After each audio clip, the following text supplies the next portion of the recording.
Hello, this is Shan Chandrasekhar welcoming you to another delightful part of our programming.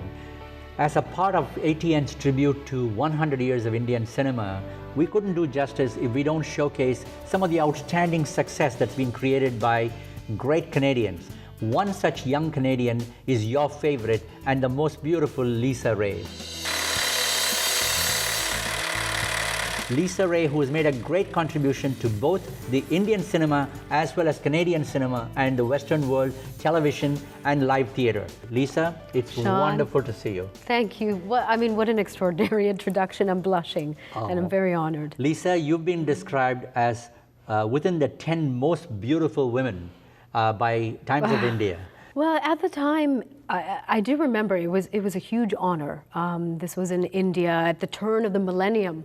And, to be rated amongst some of the greatest beauties in India, whether it's Ash or Rekha, who I'm a huge fan of, or, obviously it was a huge honor. I consider myself an Indian very much. However, at the same time, I think that today, where I am today, the person I am today, I'm very appreciative of these lists. But at the same time, I also feel that a list is a list is a list. It still is somewhat subjective. And while it's an honor, you kind of accept that and transcend and keep moving beyond it. So, perhaps today, because I've been based in Canada, for instance, I've been on the Hello Canada Top 50 Canadians, so that's also highly subjective, and I find it quite interesting, this whole fame game. And I think it's because I've been in this industry since such a young age, since the age of 16. And also because I've had a very interesting trajectory, an interesting career where I didn't actually want to be in this business. It's sort of, I fell into it. It wasn't something I dreamed of being a part of, so I kind of bumbled my way through it. I think maybe I had a slightly different perspective on fame and what it is. So as I said, going back to it, recognition is fantastic, of course.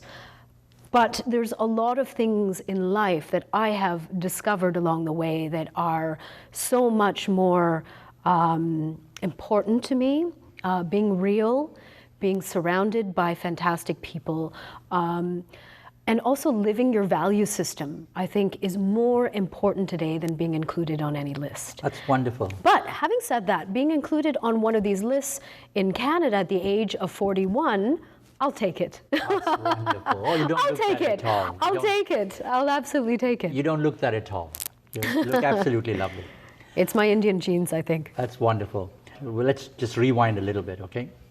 You as a young aspiring model, you land in India and you're immediately sought after, and you've got this Bombay dyeing commercial which becomes very famous, and immediately every film producer is knocking on your door.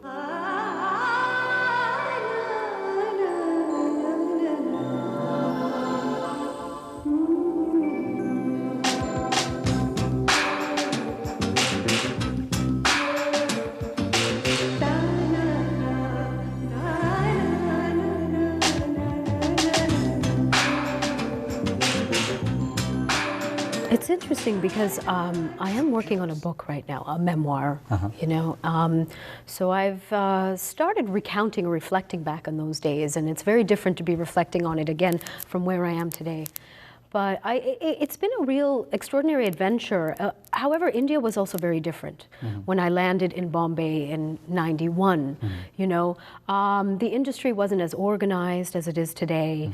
I was a little bit of a pioneer in the sense that today there's quite a wave of, Indian girls or NRIs who have been brought up abroad and who are going back to Bombay to seek their fame and fortune. But there was really no one doing that when I was doing it. And I actually, yes, I got a lot of offers, I got a lot of opportunities. But the main reason why I ended up becoming a model and moving to Bombay, one was for personal reasons, because my family experienced a very serious car accident. Oh, gee, sorry. And as a result of that, I couldn't attend my first year of university, and my mother became a paraplegic. Oh, gee. So essentially, to be honest, one of the first things that catapulted me to India was that tragedy. I just sort of needed to escape. This was after I had already done a little stint of modeling, so I was suddenly in demand. I was getting these offers. Maureen Wadia, who was married to the family that runs Bombay Dyeing, had married into that family, actually flew down to Canada and invited me to come back to Bombay to model for her. And that's how my career started.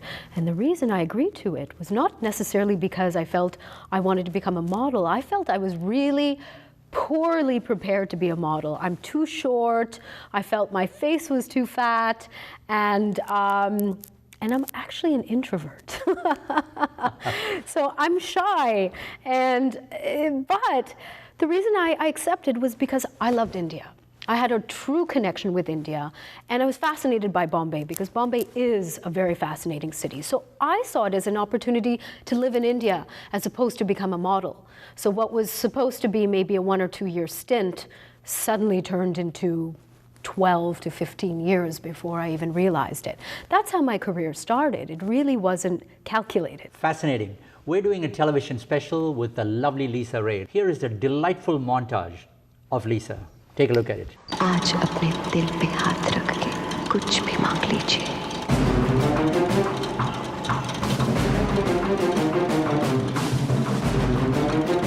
She's been with the High Commission for years. 30 years.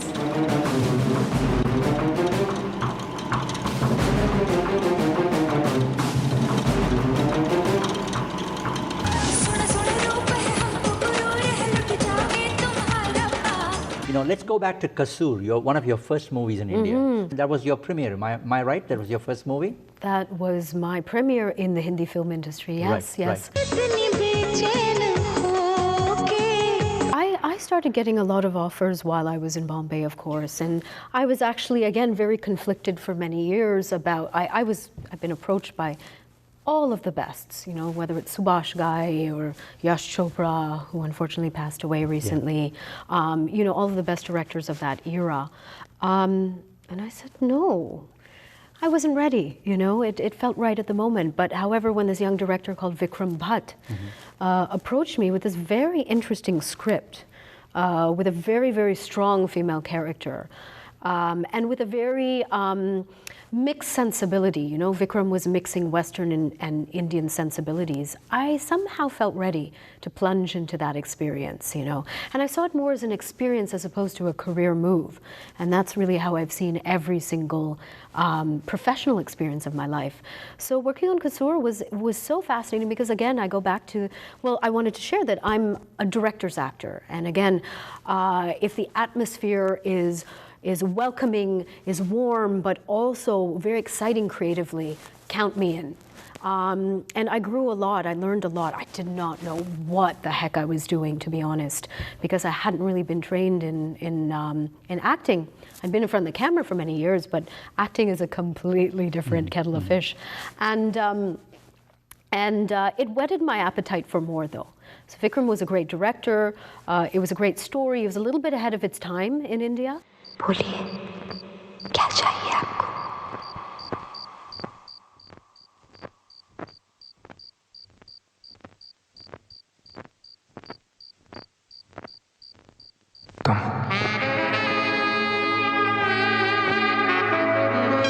I had a few experiences in the South before that, actually, in a few South films. Netaji, the Tamil film. Netaji was one. There was one with Mahesh Babu, Takari Dunga.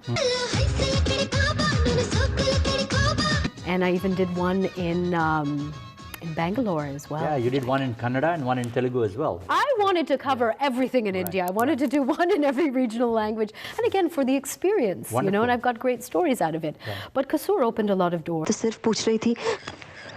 पूछो मत. देखो, मेरी आंखों में. Deepa Mehta saw Kasoor, and that was one of the reasons why she approached me for Bollywood Hollywood. Yes, in fact, I've had the pleasure of having Deepa Mehta in the show here. We talked about Bollywood Hollywood, and we also talked about water. Now, Bollywood Hollywood was a lot of fun and frolic, and you played this delightful role in that film. Tell us a little bit about that. That was so much fun. Deepa approached me. Of course, I was a huge fan of her work, but I had never met her before because I was based in Bombay. She was mainly in Toronto, but we had these, these similarities. And she met me in Bombay at the time about the role. And this was coming out of her first attempt to make water, which was actually shut down in India and quite controversial. Yeah. And so she wanted to make something light and frothy and fun. And I'll never forget our first meeting because it wasn't very auspicious, to be honest. As I had been in Bombay for so many years, I don't want to say that I was a diva, but because I still had a lot of Canadian in me. But I was used to walking around with a little bit of an entourage, and I had about 3 cell phones at the time. And I still remember sitting opposite Deepa at the table, and my cell phones were going off constantly, And Deepa has these piercing eyes, and she said, "I hope you're going to turn your phones off." And I said, "Oh, yes, I can turn this one off and this one off, but not this one." And she just gave me this look, and I went, "Okay, I think I'll turn this one off as well." And fortunately, she saw something in me, beyond the kind of Bombay trappings, and signed me onto the film. And that's what brought me back to Toronto, not permanently, as in I didn't quite move back to Toronto then, but I started working in Canada. That opened up a lot of new avenues. And again, it opened up a new passion for acting. So I had the first experience with Vikram, I had the experience with a few other great directors, and then Deepa really clinched it, where I realized after Bollywood Hollywood that I needed to go to drama school. I wanted to figure out this acting thing for myself. So you went to London for that, am I correct? So I ended up moving to London after that, yeah. Right. So tell me about that particular period in London. What did it give you in terms of your confidence being professionally trained in the dramatic arts, the theatrical arts for that matter? Yeah, because I started live theater especially. Live theater as well, and London is the mecca for actors that way. Right. I felt that as much as I loved India also, that after a while I needed to move on and expose myself to other things and learn how to do my own laundry, which I never learned how to do all those years in India. And it was a very idealistic time, I have to admit, immersing myself in a full-time course in drama school and becoming a student again was a huge learning curve for me. But again, I felt it was so important, and not just developing skills in acting and performance, but it's really developing a perspective on human behavior and my own history, my own psychology.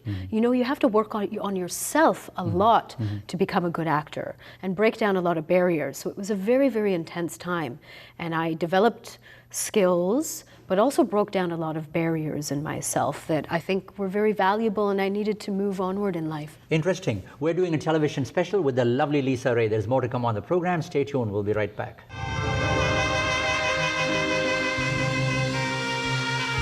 Welcome back. We're doing a television special with the most beautiful Lisaray. Lisa, you teamed up with Deepa again, and this was an outstanding performance of yours in Water. My God, you moved people, you made many people cry, but then the movie created a tremendous awareness about the plight of widows in India. जुए पड़ गई हैं इससे, नहलाना चाहिए। नीचे? नहीं रे पागल, यहाँ कुत्ता रखना मना है, बुरा शकुन होता है।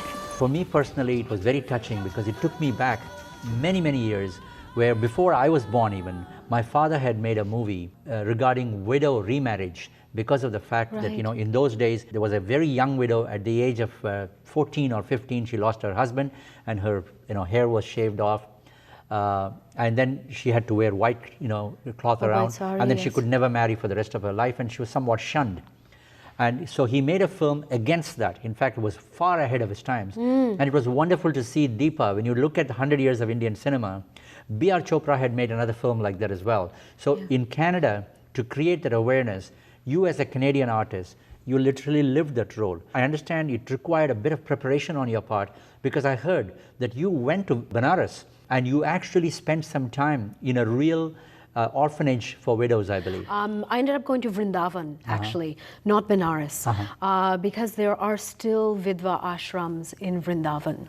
And, you know, it's an interesting topic because I'm a Bengali, ironically, this tradition of shunning widows and making them shave their hair and making them wear white has been very much a part of Bengali culture. Oh, I see. As much as Bengalis are also considered very liberal and artistic and outward looking, this widow discrimination has been very embedded in the culture. And I know that because one of my aunts has experienced this. And I've seen it growing up and going to Calcutta and seeing her not understanding as a child why she wasn't able to eat the same foods as us, why she wasn't able to eat non-veg food, or why she was always sitting in a corner and just looking very glum, and you know, I didn't understand as a child. So I've had that personal experience. And I know that, you know, there are other communities in India that may not have the same attitude towards widows. I'm not sure whether Punjabis do it or you know, North Indians do it. You know, it's different because India is very complex. Yeah. But the fact is that it does exist, you know. So I spent time in the Vidva ashrams. I spent time actually preparing for my role with an old friend of Deepa's who's called Neelam Mansingh. She's based in Chandigarh and she's an extraordinary theater director. And what I needed to learn was the body language of a village girl, which is something obviously I don't have a lot of experience with. So we attacked this in different ways. First of all, I was actually sent to a village and I had to live there. And I became the resident servant, which delighted the villagers that they had this girl who was following them around, and I was doing jaru, pocha, and you know, learning how to make, you know, chapatis and cook over a chula, you know, over the open fire, and actually making patiyan.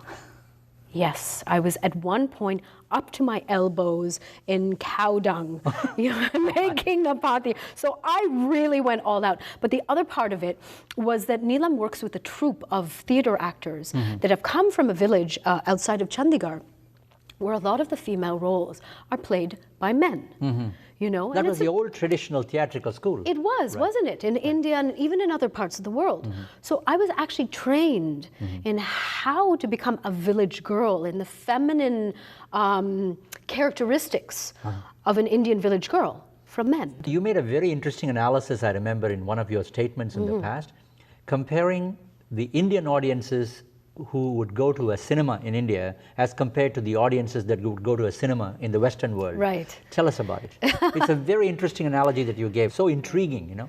I'm sure you've had the same experience, Sean, and that's part of what we love about both cultures. You know, they're so different. But to highlight it, I can share that, you know, in India, often the reason why our films are so long is because going to a film is not a very sort of righteous, you know, you're in a church sitting in a pew and you have to be glued to the screen. It's much more of a social activity. It's very informal.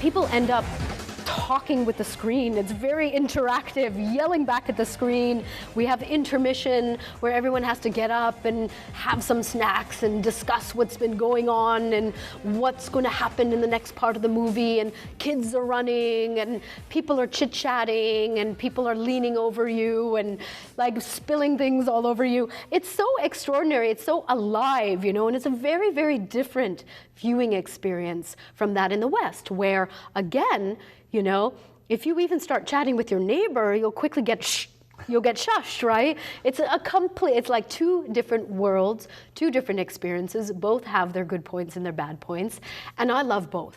To be honest, I need a dose of both, which is why, you know, I'll always keep going back to India. And one of my favorite things is to sneak into one of the cinemas and have that experience. That's fantastic. Let's come to cooking with Stella now. So tell us about that venture.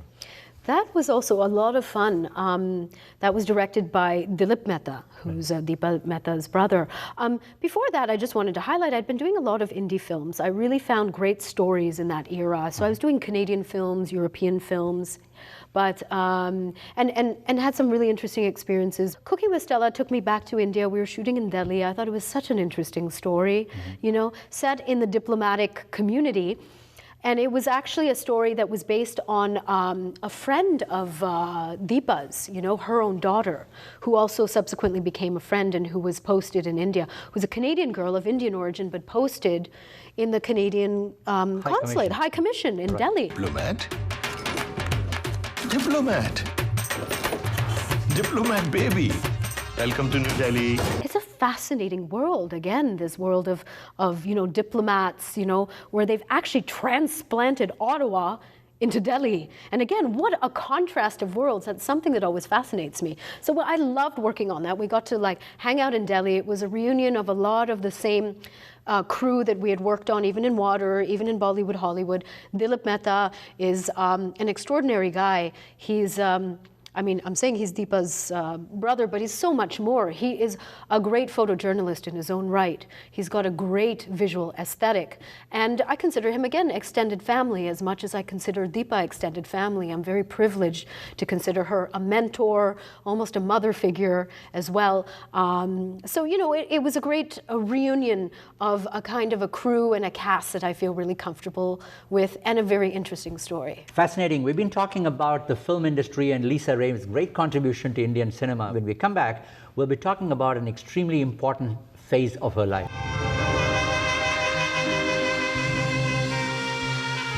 Welcome back. We're doing a television special with the most beautiful Lisaray. Lisa, you went through a very difficult period when you discovered that you had a mild form of cancer. For a while, you thought it may have been incurable. And there were a lot of your friends and well-wishers who were praying for you. Yes. And it had a profound impact on a lot of the Canadian audiences, to be honest with you, and I'm sure in India as well. People were very touched.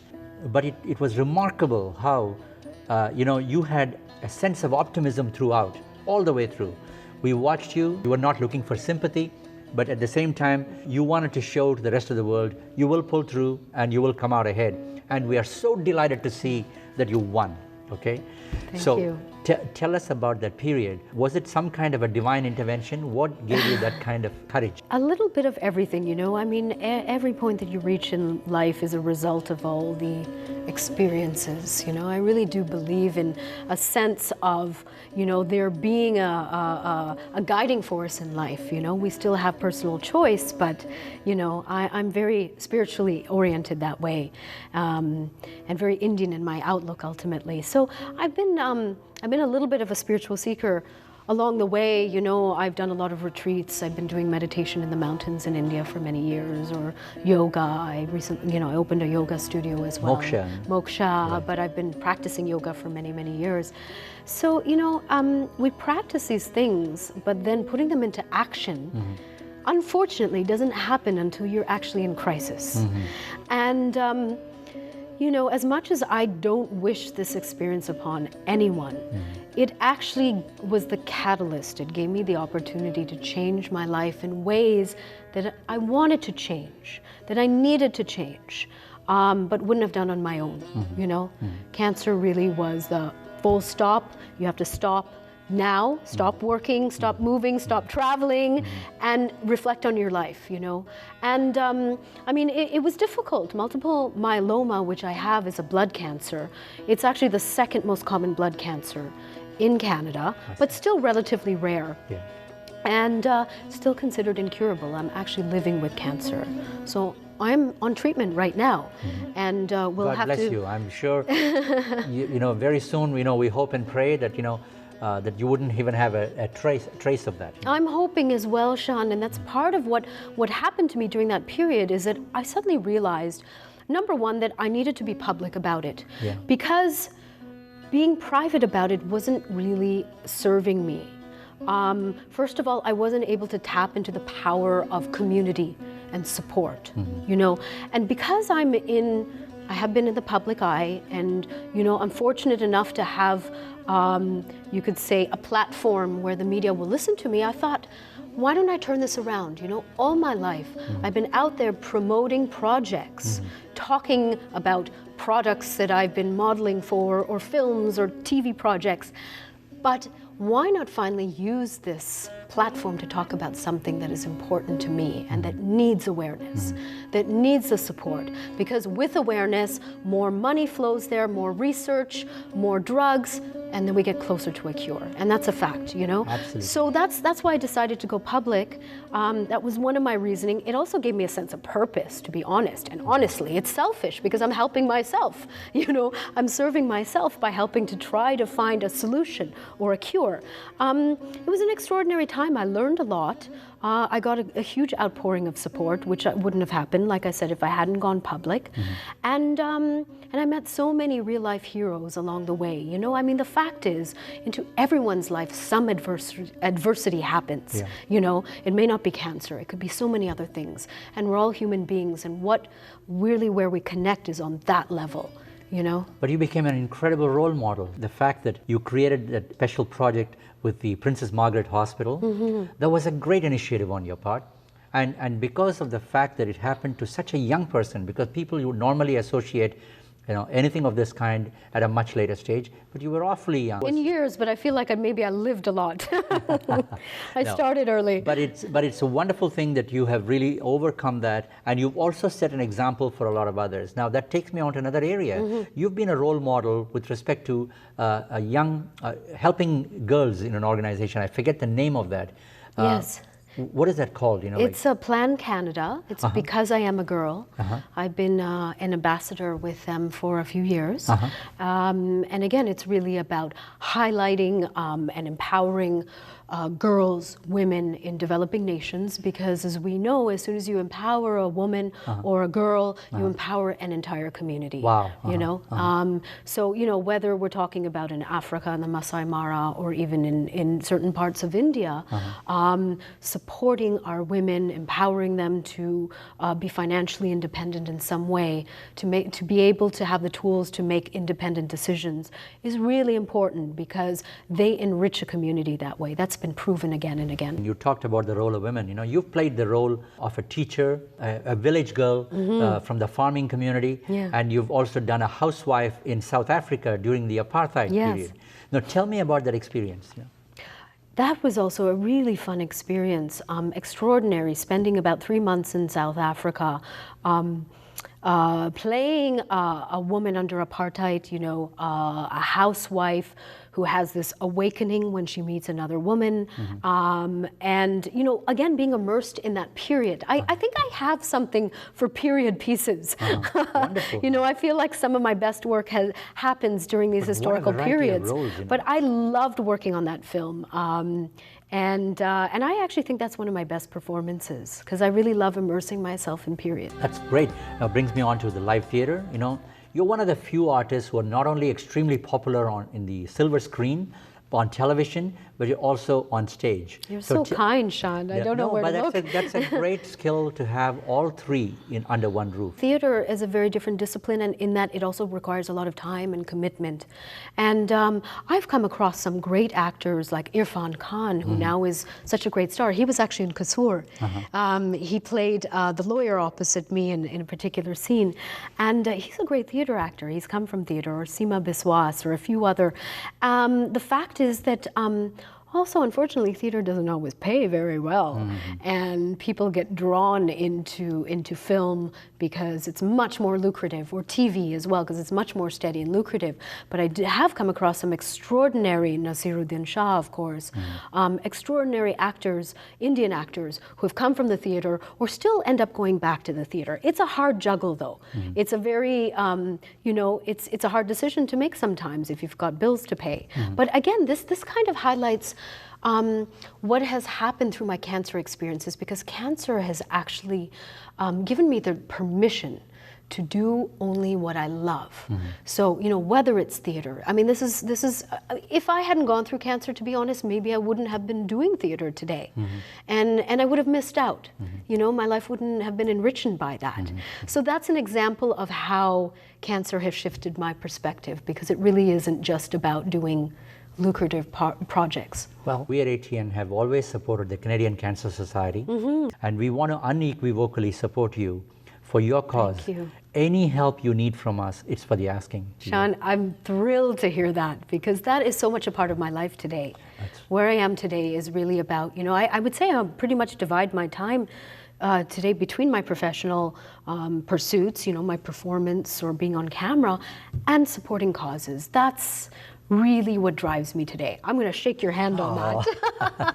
Thank you. And also, again, within our community, it's you know, you know, for instance, donating to blood banks, donating stem cells. You know, it's something that we need to do within our community, because you can save a life. Right. Absolutely. You know, I'm a recipient and I'm living proof. And it's something that we need to highlight a little bit more within our community, because there isn't a lot of information, but you know, there's a need, there's a demand. That's wonderful. Welcome to your marriage to Jason. Yes. Again, our hearty congratulations. Thank Tell us you. about Jason. He's my reward, you know, after all the experiences that I've had in life. And he's one of the first people that's managed to actually make me stay in one place. So as you can imagine, he's kind of extraordinary in his own way. I think having an anchor, having a partner, having someone who both gives me space, but at the same time that, you know, someone that I want to go home to, is an extraordinary feeling, because I've been such a nomad for most of my life. He loves Indian culture. He's not Indian, he's originally Lebanese. But I think he understands who I married, and that India is really, really important to me.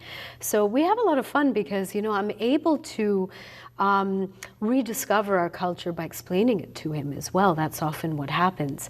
And he's my rock. I'm extraordinarily, like, lucky.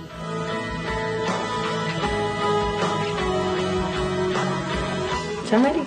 Should I put my veil down? Bye.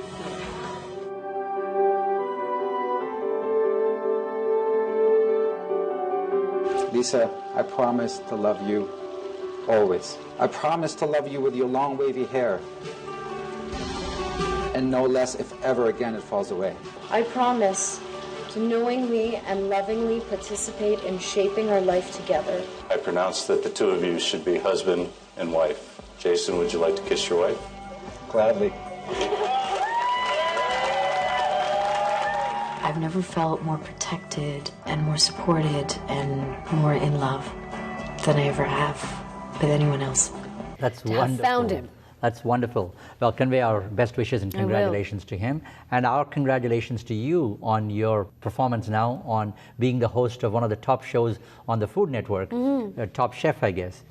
It's so much fun. Oh, It's such a fun show. And, you know, I didn't really, they approached me about a year after my stem cell transplant. So, you know, I was still recovering and my hair was still growing back.